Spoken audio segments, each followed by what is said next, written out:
They say you never really know someone until you live with them. I'd lived with Richard for 34 years, and I thought I knew every wrinkle in his forehead, every habit, every tell. I was wrong. My name is Margaret Chen, and at 62 years old, I considered myself a woman who had built a good life. Not an extraordinary one, perhaps, but solid, respectable. Richard and I owned a successful automotive parts distribution business. Nothing glamorous, but it paid well. We had a beautiful colonial home in Westchester with a garden I'd spent 2 decades perfecting.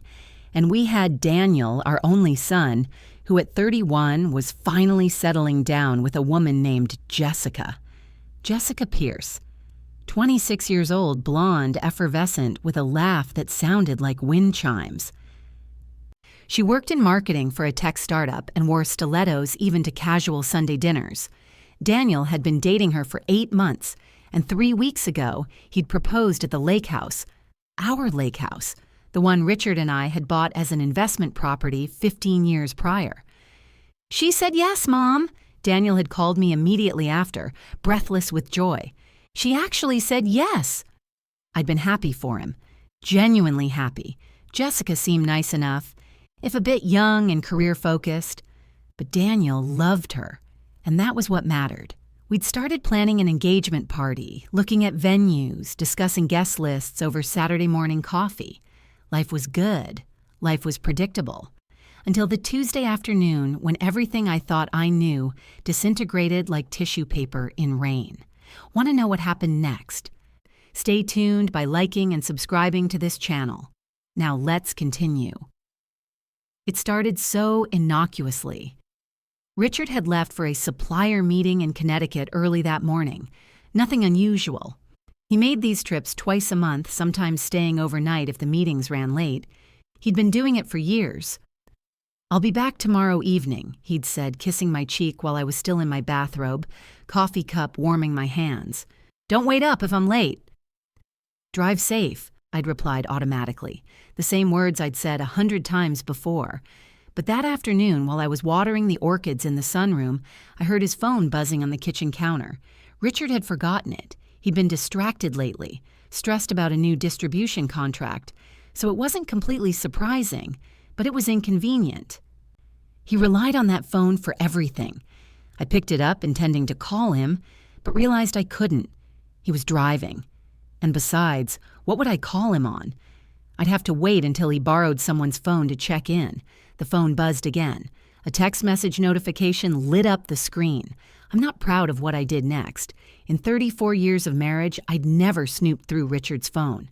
Never. We had trust. We had respect. We had boundaries. But something made me look. Maybe it was the time of the notification. 2:47 p.m., when he should have been in his meeting. Maybe it was the preview of the message that flashed across the locked screen. "Room 214. Can't wait to..." The message cut off there. My hand trembled slightly as I stared at those words. "Room 214. Can't wait to..." There were innocent explanations. Of course there were. A colleague confirming a hotel room number for a business associate. A completely professional message that happened to sound suggestive. Out of context. But my heart knew. Somewhere deep in my chest, beneath the layers of denial I was already constructing, my heart knew. I tried his passcode, our wedding anniversary, 06151991. The phone unlocked. The text was from a contact labeled J. Pierce, work. Jessica Pierce, my future daughter-in-law. I sat down heavily at the kitchen table, the phone clutched in my hand like it might explode. This couldn't be what it looked like. It couldn't be. There had to be an explanation. With shaking fingers, I opened the message thread. J. Pierce, work. Today, 2:47 p.m. Room 214. Can't wait to see you. I told Danny I have a late client meeting. We have until 9. Richard. Today, 2:20 p.m. On my way, traffic's light. Should be there by 3:30. J. Pierce, work. Today, 2:22 p.m. I'll be waiting. Wear the cologne I like. Richard. Today, 2:25 p.m. Always do. Miss you. I scrolled up. The messages went back months, 6 months to be precise. They'd started just 2 months after Daniel and Jessica began dating. My vision blurred. I gripped the edge of the table, forcing myself to breathe, to think, to not scream. The messages were explicit, detailed. They talked about hotels, about afternoons stolen between meetings, about the thrill of their secret. There were inside jokes, pet names. Richard called her Jess. She called him R. And then I found the photos. Not many, they were clearly being careful, but enough. Jessica in lingerie in what looked like a hotel room. Richard's hand in the frame, his wedding ring conspicuously absent. I was going to be sick, but beneath the nausea, beneath the heartbreak that was beginning to crack through my chest like a fault line, something else was emerging. Rage. Ice-cold, crystalline rage. They'd been doing this for 6 months, while Jessica smiled at our family dinners, while she and Daniel planned their future, while Richard kissed me goodbye every morning and told me he loved me, and the engagement. Daniel had proposed 3 weeks ago. Had Jessica and Richard been together the day before? The day after? Had they laughed about it? I scrolled further back in the messages, my hand steadier now, my mind sharpening into something harder than I'd known I possessed. Richard, 5 months ago. We have to be more careful. Daniel's getting serious. J. Pierce, work, 5 months ago. I know, but I can't give you up. You make me feel alive in a way he never could. Richard, 5 months ago.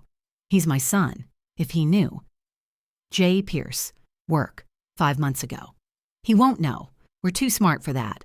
Besides, marrying him gives us cover. Perfect cover. Richard, 5 months ago. Marrying him? You're really going to go through with it? J. Pierce, work, 5 months ago. Why not? He's sweet, stable, and it means I get to keep you in my life forever. Family dinners, holidays. Think about it, R. We'll never have to really say goodbye. My hands were shaking again, but not from shock, from fury. She was going to marry my son to maintain access to my husband. And Richard. Richard had allowed it, encouraged it. They'd been planning this. I stood up, walked to the sink, and splashed cold water on my face. When I looked up, I barely recognized the woman in the window's reflection. She looked older than 62, tired, betrayed, but her eyes were calculating. I spent the next hour screenshotting everything, every message, every photo, every damning piece of evidence. I sent them all to my email, then to a cloud storage account Richard didn't know I had. Then I deleted the sent messages from his phone, cleared the trash, and made sure there was no trace that I'd been snooping. My hands moved methodically, precisely. I felt detached from my body, like I was watching someone else execute these tasks. When I was finished, I placed Richard's phone exactly where I'd found it, screen down next to the coffee maker. Then I went to the garage. Richard's car, the Lexus he used for long trips, was gone, obviously. But I'd bought him a new SUV 6 months ago for his birthday, a Honda Pilot with all the bells and whistles, including built-in GPS navigation and tracking through an app on my phone. I'd set it up for him, linked it to both our phones in case of emergency. He'd thought it was sweet, practical. So we can always find each other, I'd said. He hadn't used the Pilot today. He preferred the Lexus for highway driving. But I opened the app anyway, curious about his recent trips. The location history was comprehensive. I could see every place he'd driven in the past 6 months. And there, marked with neat little pins, were his real destinations. Not supplier meetings in Connecticut, motels, hotels, always different ones, scattered across Westchester, Connecticut, and even New Jersey. The Riverside Inn, the Comfort Lodge, the Maple View Motel. I clicked on the most recent one, from 2 weeks ago, the Maple View Motel just 40 minutes away. Then I looked at today's date. The app showed his Lexus's last known location from this morning when he'd left the house, but obviously it wasn't currently tracking since the phone was here with me. but I had the messages. I knew where he was going to be. Room 214.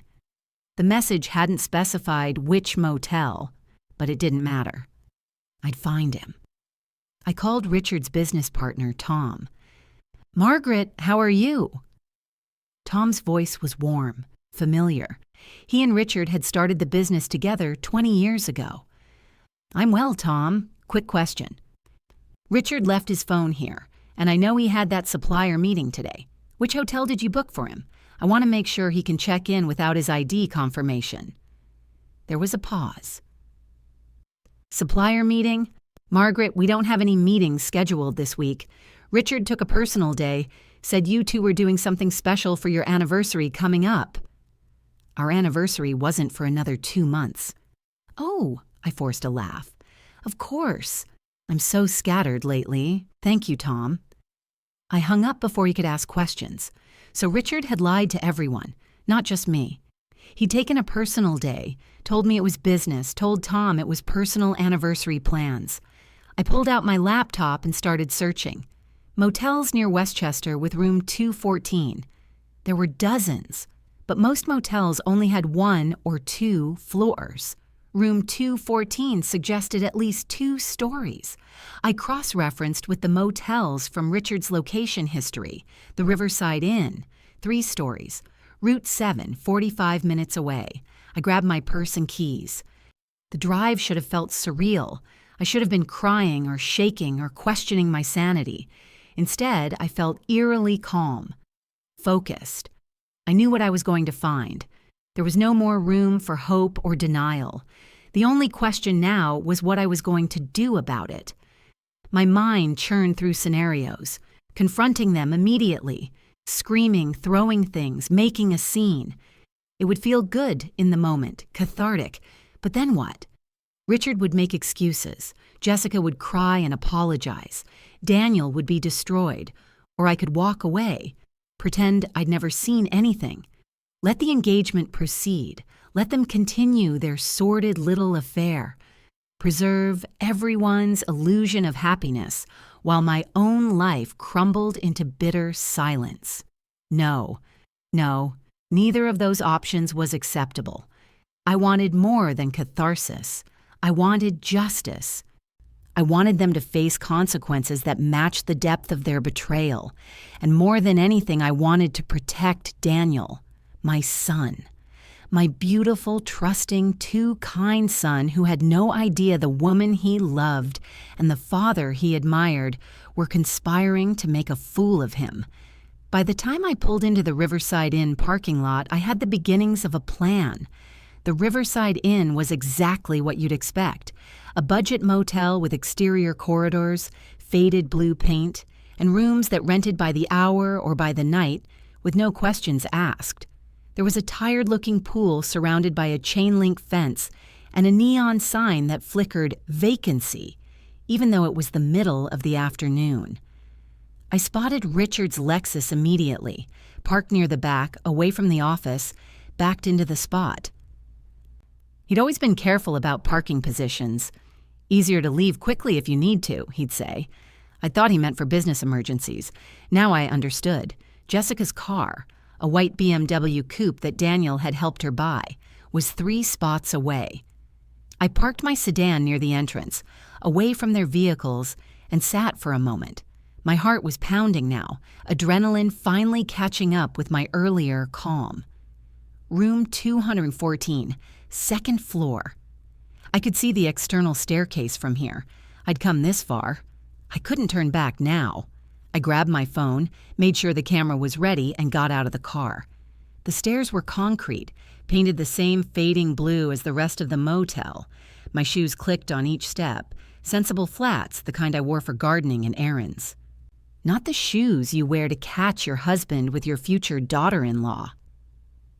Room 214 was at the far end of the corridor. The door was closed, a "Do Not Disturb" sign hanging from the handle. I stood in front of it for a long moment, my hand raised to knock. This was it, the moment where everything changes, where I stop being Margaret Chen, satisfied wife and mother, and become, what? A divorcee? A victim? A woman who should have known better? No. I took a breath and knocked. 3 sharp raps, silence, then shuffling, a hushed voice. Jessica's, I thought. Then Richard's deeper. Just a minute. Housekeeping, I called out, lowering my voice slightly. More shuffling, the sound of someone pulling on clothes quickly. The door opened a crack, the security chain still attached.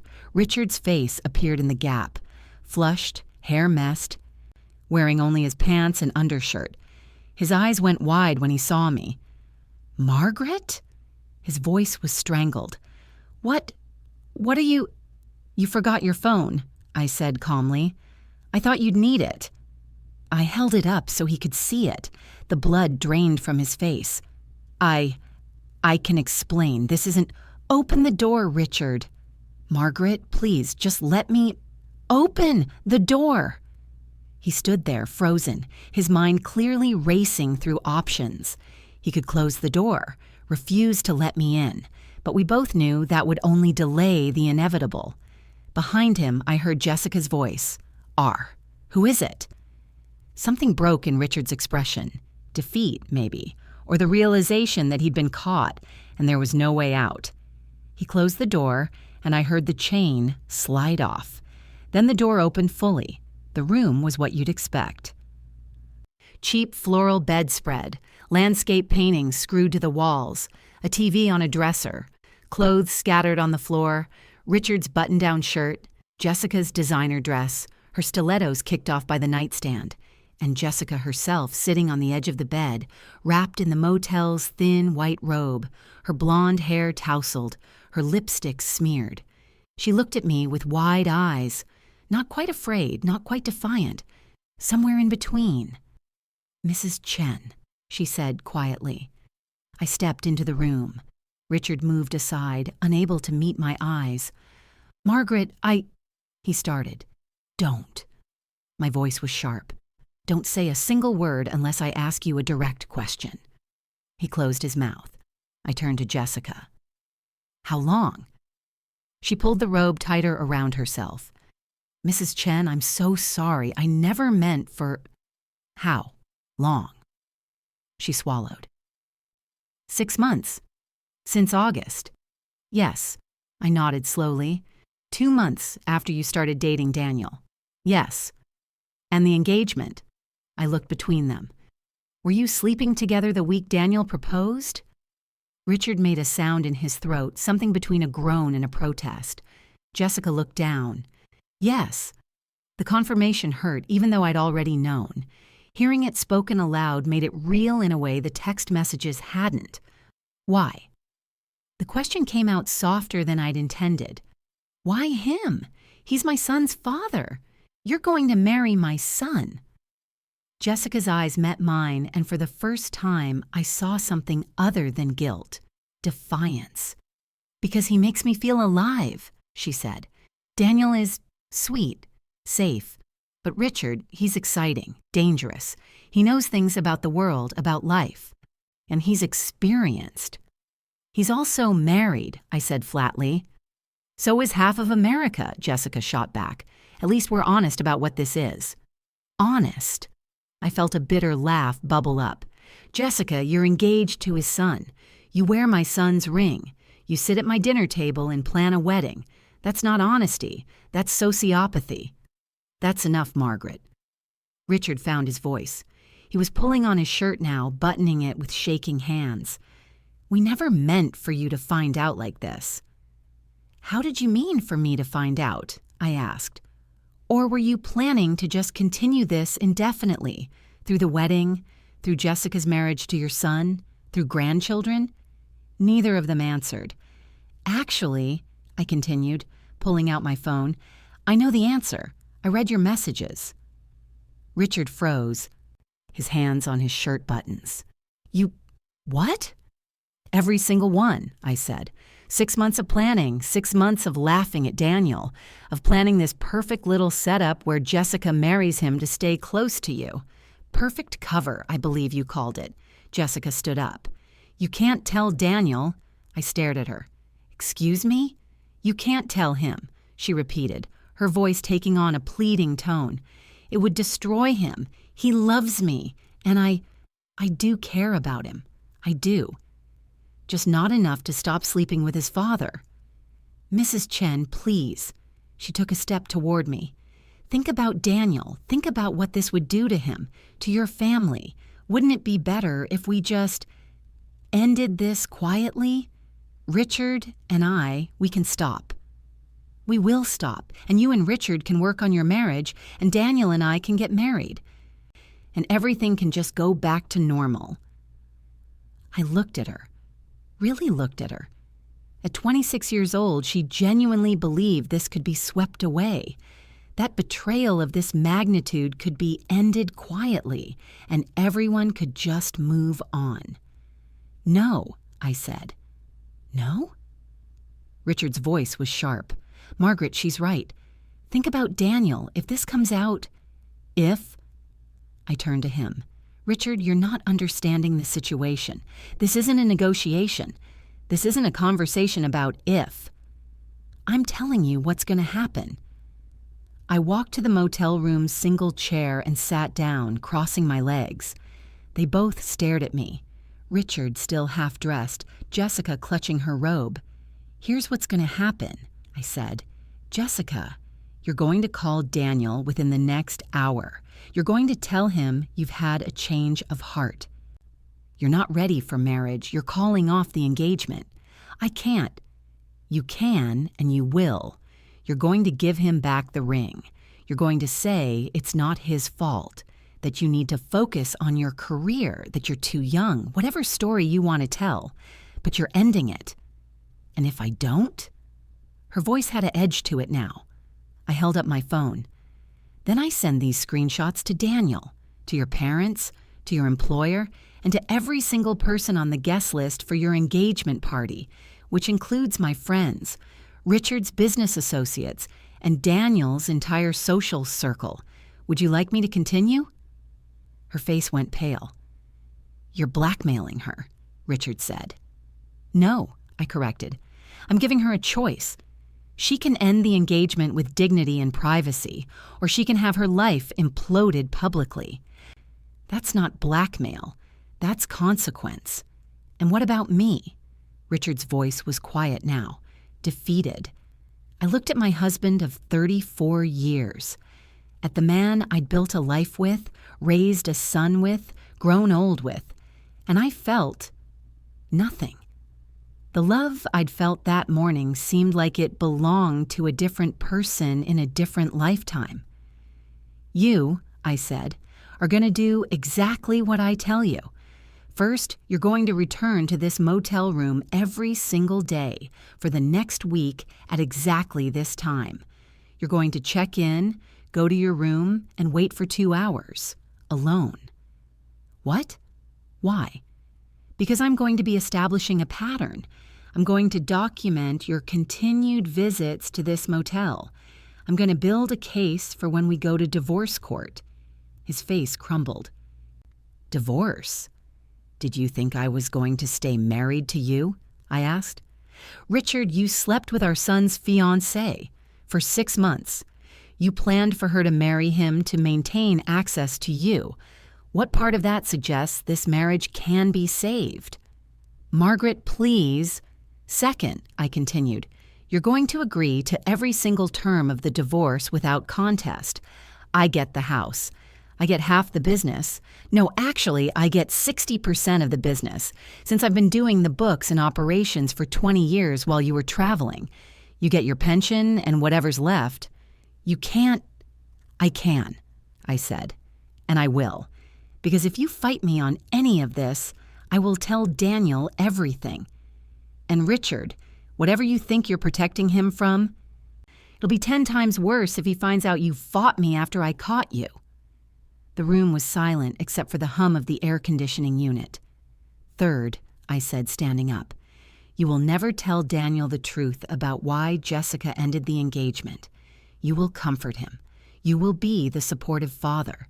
And you will live with the knowledge that you destroyed his relationship and broke his heart, and he'll never know it was you." "That's cruel," Jessica whispered. "Cruel?" I turned to her. Do you want to know what's cruel? Sleeping with your fiancé's father, planning a wedding while you're having an affair with his dad, sitting at family dinners and smiling at me while you're texting my husband about hotel rooms. That's cruel. What I'm doing is merciful. I walked to the door, then turned back. Jessica, you have 1 hour. Richard, I want you home by 7 p.m. We have a lot to discuss. And both of you, if either of you warn the other about what I'm planning, if you try to coordinate stories or get ahead of this, I release everything, to everyone. Do you understand? They both nodded, looking like children caught stealing. Good, I said, and I walked out. Daniel came to the house on a Thursday evening, his eyes red-rimmed, his face drawn. She ended it, he said, sitting at the kitchen table where I was preparing dinner. Just called me and said she couldn't do it, that she wasn't ready. Oh, honey. I set down the knife I'd been using and went to him. He stood and let me hug him, and I felt him shake with silent sobs. I don't understand, he said into my shoulder. Everything was perfect. She said yes, we were planning the wedding, and then just nothing. She won't even really talk to me, just says she needs space. I'm so sorry, I whispered, and I meant it. I was sorry. Sorry that his father was a monster. Sorry that the woman he loved had been using him. Sorry that I couldn't tell him the truth without destroying him even further. Richard appeared in the doorway. Daniel, he said quietly. Daniel pulled away from me and wiped his eyes. Hey, Dad.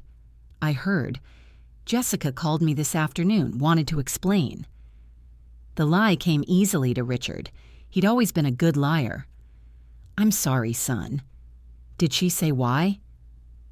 Daniel looked at his father with desperate hope. Did she tell you anything? Just that she got cold feet, Richard said. That she realized she was too young, not ready for marriage. It's not about you. It feels like it's about me, Daniel said.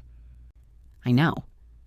Richard moved into the kitchen and, to my disgust, put his hand on Daniel's shoulder. But you'll get through this. Your mother and I are here for you. Daniel nodded, trying to pull himself together. Thanks. I should go. I just needed to see you guys. After he left, Richard and I stood in the kitchen in silence. You enjoyed that, I said finally, comforting him, playing the supportive father. He's my son, Richard said. Of course I don't enjoy seeing him in pain. Then why did you cause it?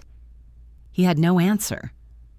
The divorce proceedings started the following Monday. Richard's lawyer tried to argue against my terms, but I had documentation of everything. The affair, the locations, the timeline, the messages. Richard's lawyer took one look at the evidence and advised him to settle. If this goes to court, his lawyer told him in a meeting I wasn't supposed to know about, but Tom informed me of anyway, you'll lose everything. Public opinion will destroy you. Take the deal. Richard took the deal, but the business was a different matter. Richard wanted to keep running it. He argued he'd built it with Tom, that it was his life's work, that I'd only been peripherally involved. That's when I made my move. I called a meeting with Tom, Richard, and our accountant. I brought printed files, years of them. Every decision I'd made, every contract I'd negotiated, every crisis I'd resolved while Richard was traveling. Gentlemen, I said, spreading the documents across the conference table, let me tell you about the real structure of this business. For 2 hours, I walked them through it. How I'd been the one managing supplier relationships while Richard was the face of operations. How I'd negotiated the contracts that had tripled our revenue over the past decade. How I'd caught accounting errors that would have cost us hundreds of thousands. How I'd been the one working until midnight on spreadsheets while Richard was at conferences or motels. Tom stared at the documents, then at me, then at Richard. You told me these were your deals, he said to Richard. They were joint efforts. Richard started. These have Margaret's signature. Tom interrupted. her handwriting in the margins, her negotiation notes. "I helped," Richard said weakly. "You signed," I corrected. "I built. There's a difference." By the end of the meeting, Tom was on my side. "Margaret stays on as equal partner," he said firmly. "Richard, you can stay as operations manager, but the decision-making is now mine and Margaret's. Those are the terms." Richard looked like he'd been punched. "Unless you'd rather I buy you out entirely," Tom added. "Because, frankly, after hearing all this, I'm wondering what you've actually been doing for the past 5 years." Richard took the demotion. 3 months after that day at the motel, I moved into a condo downtown. Smaller than the house, but it was mine. All mine. Modern kitchen, balcony overlooking the park. No memories of Richard lurking in every corner. The divorce was finalized 2 months after that. Richard got his pension, the Lexus, and a small stake in the business. I got everything else. Daniel came for dinner once a week. We never talked about Jessica. He'd moved on, started dating someone new. A teacher named Rebecca, who made him laugh. He still didn't know the truth. Maybe he never would. Sometimes I thought about telling him. He deserved to know.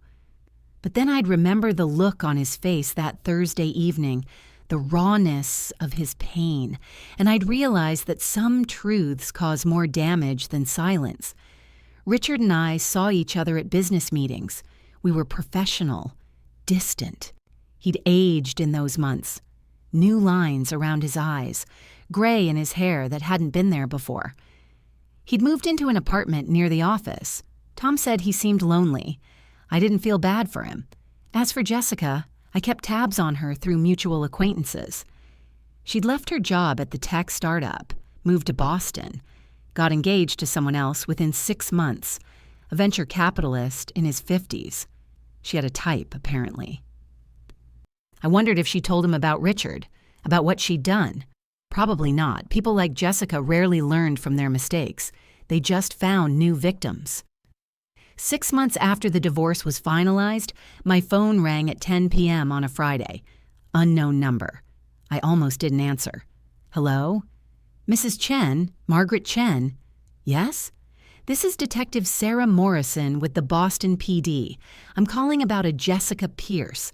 We understand she was briefly engaged to your son." My blood ran cold. "Yes, what's happened?"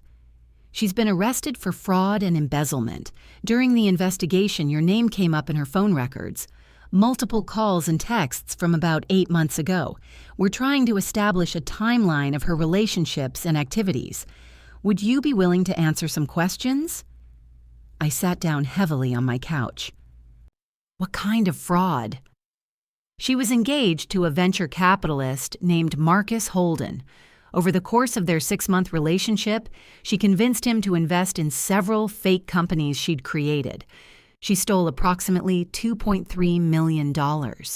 When we went through her background, we found a pattern. Multiple older men, multiple relationships, multiple financial schemes. And you think she did something similar with my son? We don't know. That's what we're trying to determine. Your son, Daniel Chen, dated her for about 8 months, correct?" "Yes." "Did she ever ask him for money? Access to accounts? Credit cards?" I thought back. She borrowed his credit card once for a work expense she said she'd be reimbursed for. He never got the money back, about $3,000. "That matches her pattern," Detective Morrison said. "Small amounts at first, testing the waters." "Detective," I said slowly, "I need to tell you something, but I need your word that my son won't find out, unless absolutely necessary." There was a pause. "I can't promise that if it's relevant to the investigation, it is relevant, but it's also going to break his heart." I told her everything, about Richard, about the affair, about the messages I'd found, the motel, the confrontation, about how I'd forced Jessica to end the engagement to protect Daniel. When I finished, the detective was quiet for a long moment. "Mrs. Chen," she said finally, "you may have saved your son's life. Not literally, but financially, emotionally. If this had continued, if they'd gotten married, she would have destroyed him. I know, I whispered. I'll need those screenshots you mentioned. And I'll need a statement, but I'll do everything I can to keep Daniel out of this. Thank you. After I hung up, I sat in the dark of my living room for a long time. I thought about calling Daniel, warning him, preparing him in case this somehow came to light. But then I realized he was safe now. He was happy with Rebecca. He was building a new life. Some truths could stay buried. Jessica's trial made regional news. Boston woman arrested in multi-million-dollar romance scam. The articles detailed her schemes, the fake companies, the forged documents, the string of wealthy older men she'd targeted. My name never appeared in any article.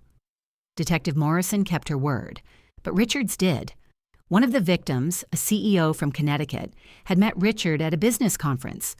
They'd compared notes, realized they'd both been involved with Jessica, and the CEO had testified that Richard had seemed unusually proprietary about her, mentioning that she was dating his son, but we all knew where her real interests lay. The implication was clear enough that reporters started digging.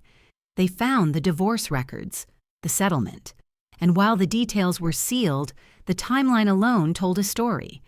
Richard and I divorced shortly after Daniel's broken engagement. Jessica disappeared from Daniel's life and moved to Boston. Richard's business suffered. Tom quietly bought him out entirely and asked him to leave. Richard's name became associated with the scandal, even though he was never charged with anything. I should have felt vindicated. I should have felt justice was served. Instead, I just felt tired. Spring came, as it always does. My condo balcony wasn't big enough for a real garden, but I filled it with pots. Tomatoes, herbs, flowers, small growing things that needed care and attention. Daniel came by one Saturday morning to help me repot some plants. He was good with his hands, patient and methodical.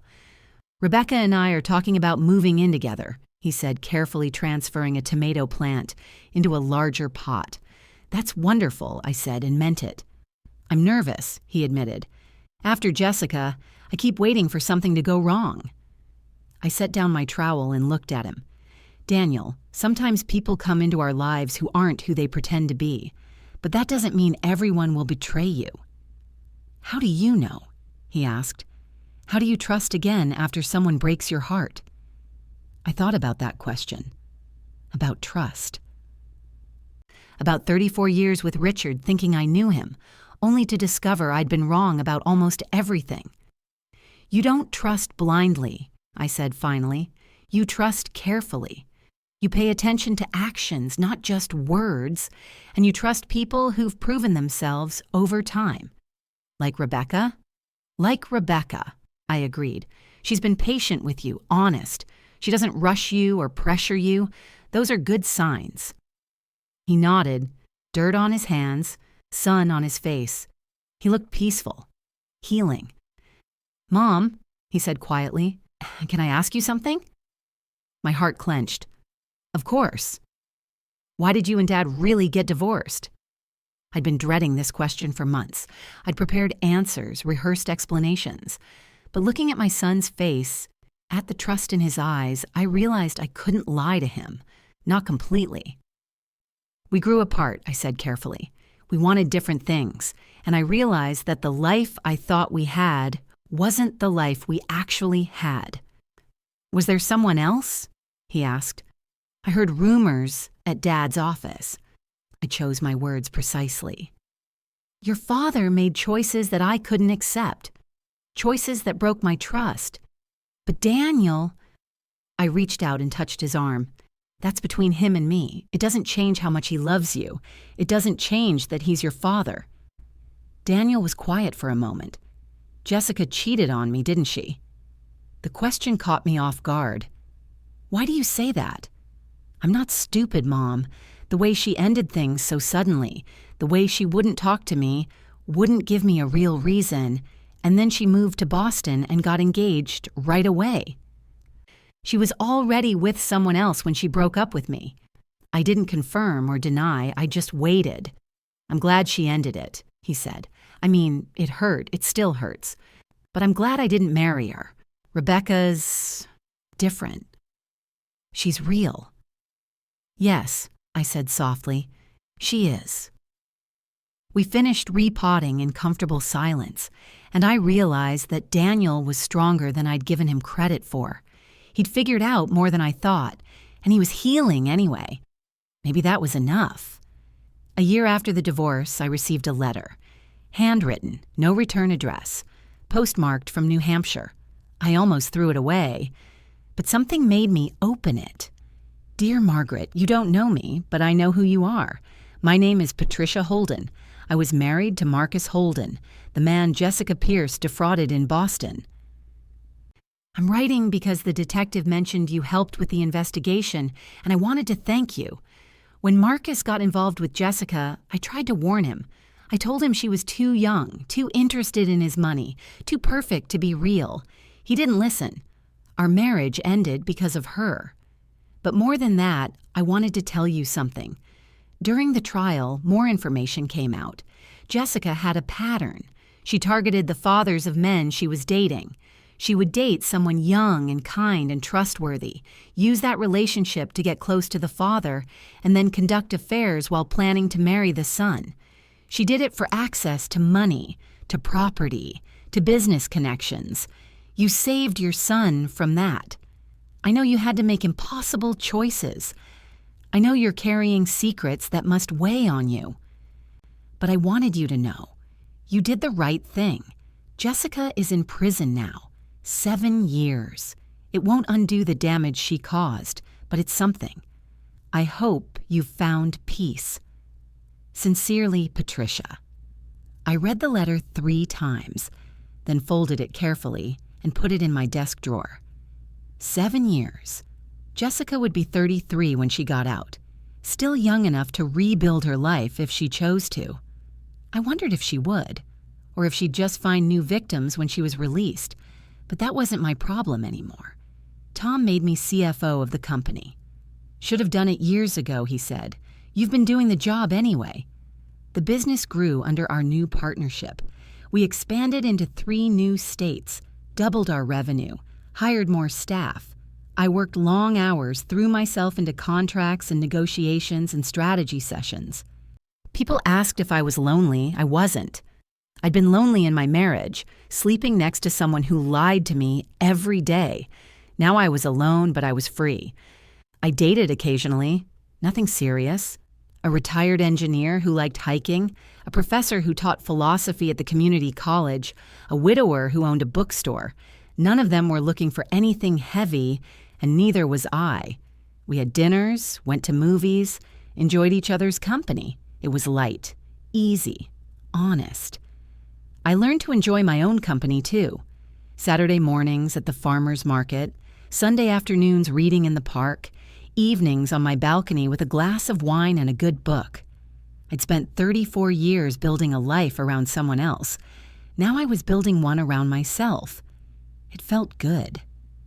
Daniel and Rebecca got married on a Saturday in October, 2 years after Jessica had ended the engagement. The wedding was small, intimate.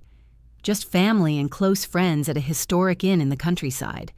Rebecca wore her grandmother's dress, altered to fit. Daniel wore a navy suit and looked happier than I'd seen him in years.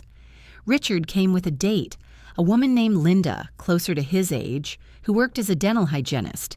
They'd been dating for 6 months, Tom had told me. She seemed nice, quiet. I wondered if she knew about Jessica. I wondered if Richard had learned anything. During the reception, Daniel pulled me onto the dance floor. Mother-son dance, he said, grinning. We swayed to an old jazz standard, and he leaned down to whisper, "Thank you, Mom." For what? For everything. For being there when Jessica left. For helping me see I deserved better. For showing me what strength looks like. My eyes stung. You would have figured it out on your own. Maybe, he said, but I'm glad I didn't have to. The song ended and he hugged me tight. Over his shoulder, I saw Rebecca watching us, smiling. She caught my eye and mouthed, "Thank you."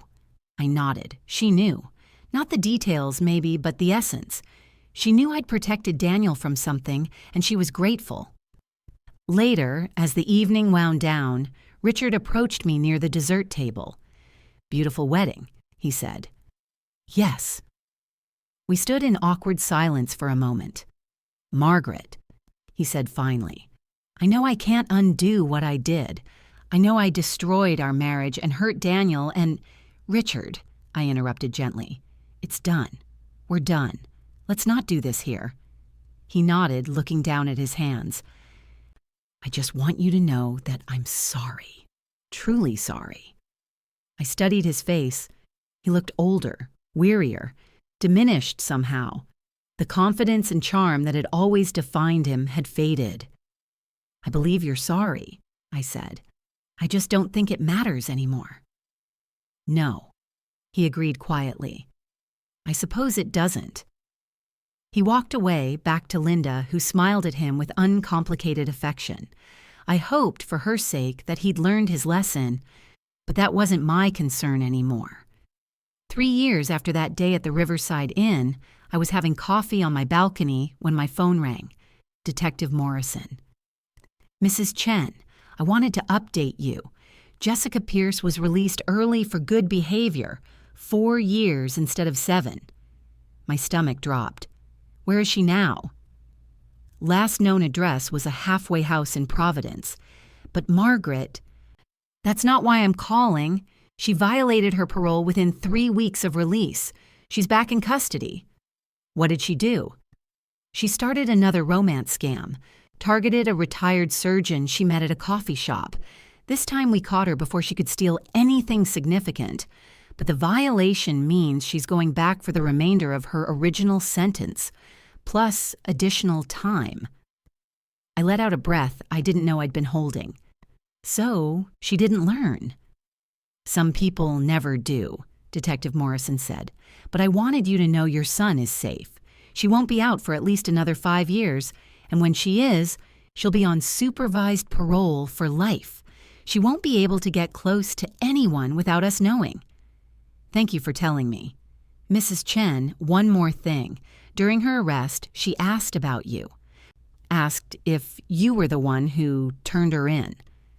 What did you tell her?" "I told her that she turned herself in the moment she put that suitcase of stolen documents in your son's car, thinking she could use him as a scapegoat. You just found it first." I smiled despite myself. I like that version. After we hung up, I sat for a long time watching the sun rise over the city.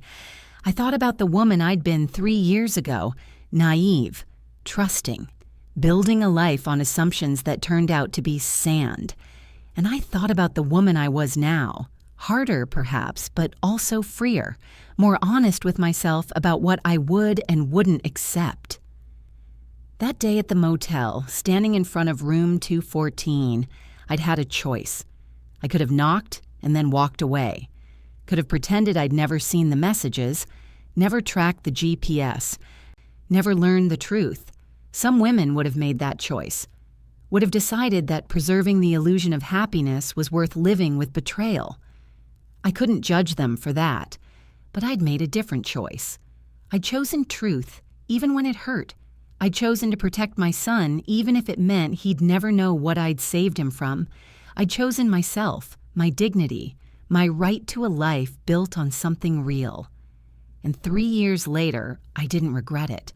Sometimes, late at night, I imagined a different version of that day. One where I'd told Daniel everything. In this imaginary conversation, I'd sit him down and say, "Your fiancé was sleeping with your father for 6 months. They planned for her to marry you to maintain their affair." And he'd be devastated, broken. His relationship with his father destroyed forever. His ability to trust shattered beyond repair.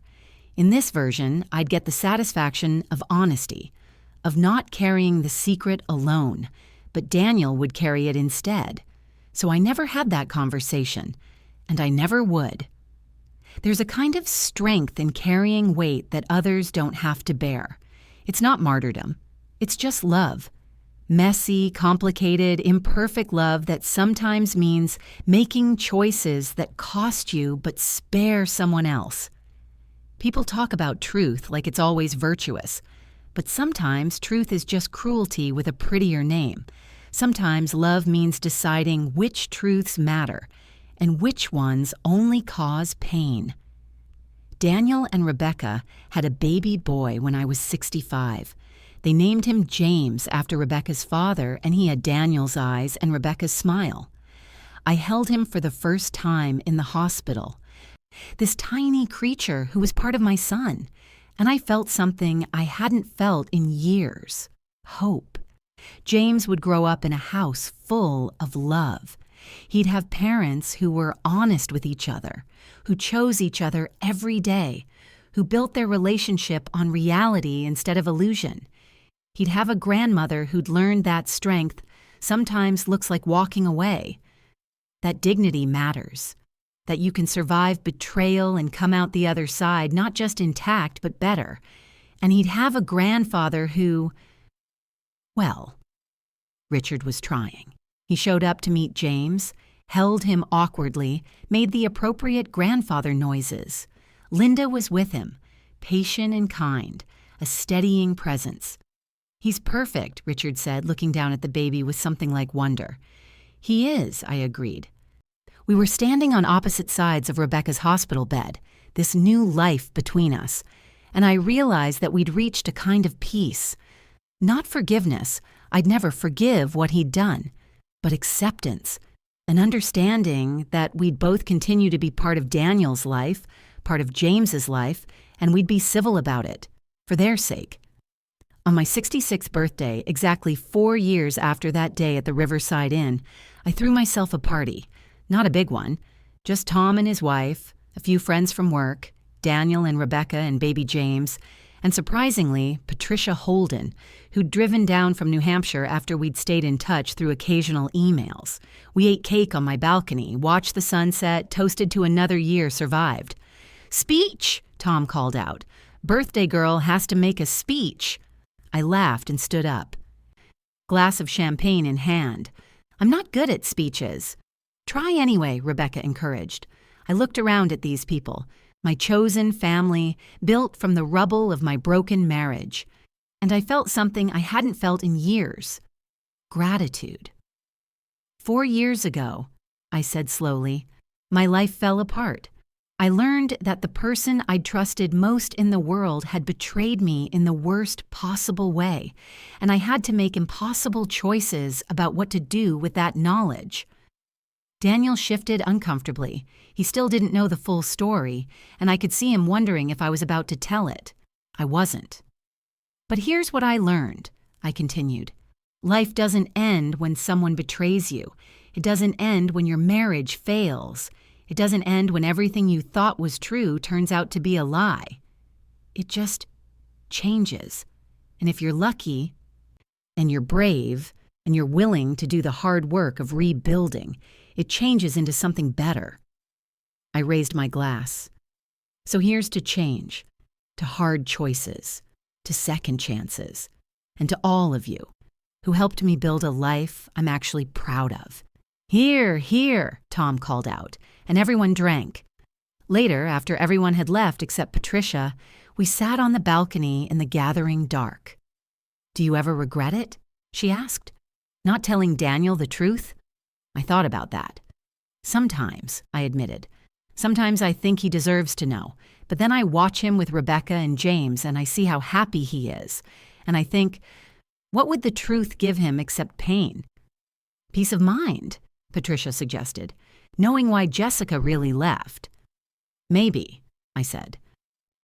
"Or maybe it would just give him a reason to hate his father and question every relationship for the rest of his life.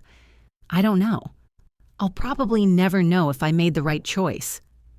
"But you made a choice," Patricia said, "and you lived with the consequences. That's all any of us can do." We sat in silence for a while, watching the city lights flicker on below us. "Marcus died last year," Patricia said suddenly. Heart attack, 58 years old. I'm sorry. Don't be. He'd remarried already to a woman half his age. I think part of him never learned, never understood that Jessica wasn't the exception.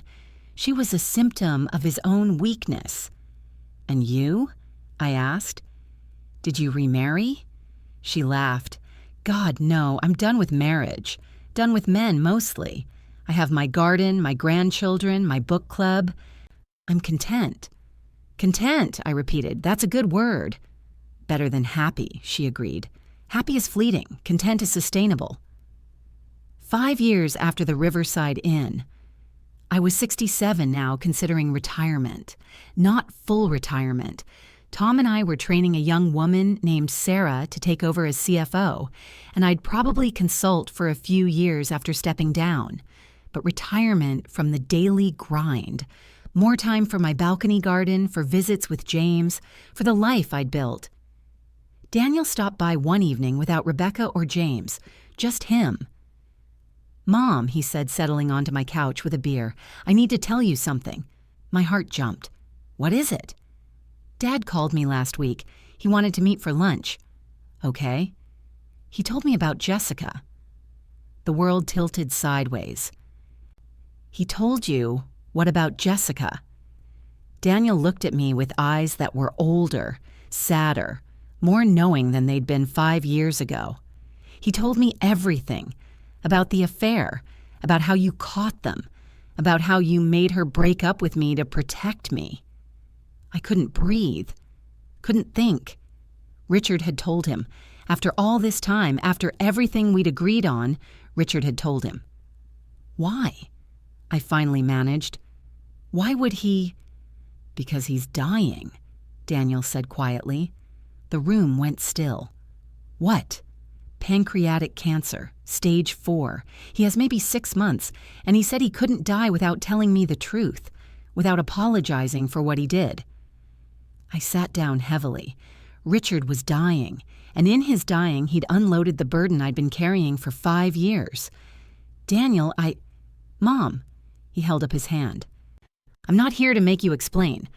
I understand why you didn't tell me. I understand you were trying to protect me. Are you angry? He thought about that. Yes, he said finally. And no, I'm angry that it happened. I'm angry that Dad betrayed you and me and our whole family. I'm angry that Jessica was such a manipulative person, but I'm not angry at you. Relief flooded through me. I wanted to tell you so many times. I know, he said. But Mom, here's the thing. You made the right choice. I stared at him. If you'd told me 5 years ago when I was still broken up about Jessica, still young and stupid and fragile, it would have destroyed me. I wouldn't have been able to trust anyone. I wouldn't have been able to let Rebecca in. I wouldn't have James. His voice cracked on his son's name. You gave me time to heal from the breakup before knowing why it happened. You let me build a new life before learning that the old one was rotten. That was an act of love, Mom. Maybe the biggest one you could have given me. Tears were streaming down my face now. I'm so sorry, you know. I'm sorry you have to carry this. I'm 36 years old, he said. I'm married. I'm a father. I can carry it now. 5 years ago, I couldn't have. We sat together in silence for a long time. Are you going to see him? I asked finally. Your father. Yes, Daniel said. But not because I forgive him. Because he's dying, and he's my father, and I want James to have some memory of his grandfather before he's gone. But Mom, I know who the real hero of this story is, and it's not him. Richard died 4 months later, in December, with Linda holding one hand and Daniel holding the other. I didn't go to the hospital. Daniel said Richard understood. The funeral was small. I sat in the back, next to Tom and his wife. I didn't cry. I'd cried for Richard years ago when I discovered who he really was. This wasn't my husband dying. That man had died the day I opened room 214. This was just the body catching up. Daniel gave the eulogy. He talked about his father's strengths, his business acumen, his charm, his ability to tell a story. He talked about fishing trips and baseball games and the time Richard had stayed up all night helping him with a science fair project. He didn't mention Jessica, didn't mention the affair. That wasn't what today was about. After the service, people came up to me to offer condolences. I accepted them graciously. I played the part of the grieving ex-wife. It was easier than explaining that I'd grieved this loss 5 years ago. Patricia came, which surprised me. She hugged me tight.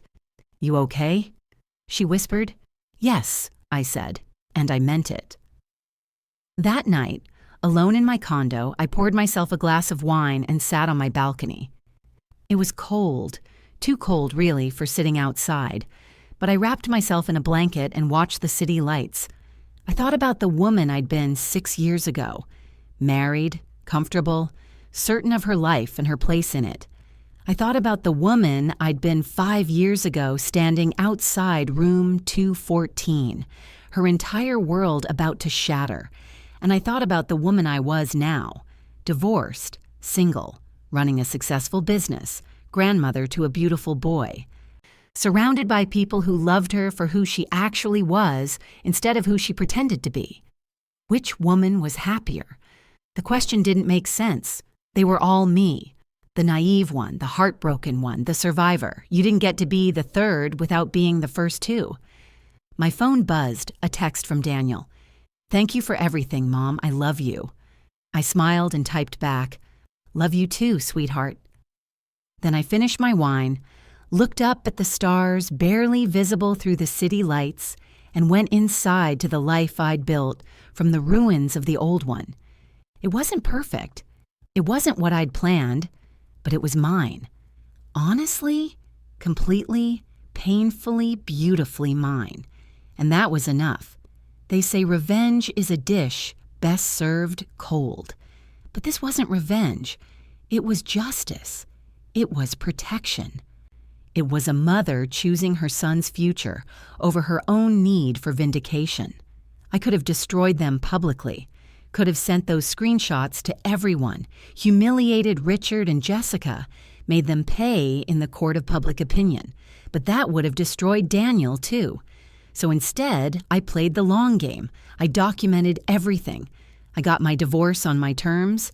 I protected my son from a truth he wasn't ready for until he was strong enough to bear it. And in the process, I discovered something about myself. I was stronger than I'd ever known, smarter, more capable, more resilient. The woman who'd spent 34 years building a life around someone else learned how to build a life around herself. And that life, complicated, imperfect, hard-won, was worth every difficult choice I'd made to get here. If you're reading this and you're facing your own room 2-hour teen moment, that moment when you discover everything you thought was true isn't, I won't tell you what to do. Your situation isn't mine. Your choices will be different. But I will tell you this, you're stronger than you think you are. You can survive the thing you're sure will destroy you.